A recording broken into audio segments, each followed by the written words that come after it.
Konnichiwa mga kapatid! Magluluto tayo ngayon. Another pinadaling recipe ang lulutuin natin ngayon. Promise po, sobrang dali nito at sobrang sarap at medyo healthy. Tara, luto na tayo! Ipapakita ko muna sa inyo yung mga gagamitin nating panlasa.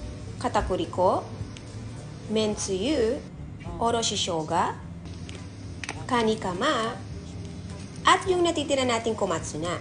Sa mainit na kawali, ilagay na natin yung tofu. At 250 ml na mainit na tubig. Kayo nang bahala kung anong cut ang gusto nyo sa tofu.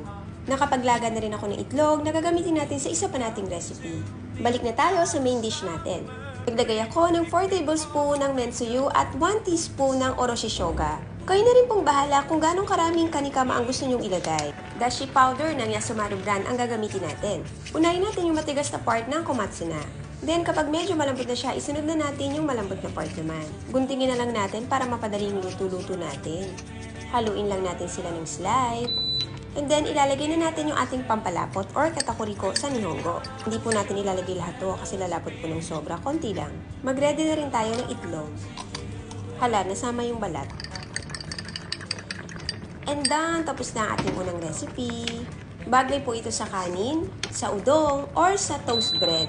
Okay, next recipe na po tayo. Kailangan po natin ng pipino. Pakagaya na lang po yung mga nakakita nyo sa video.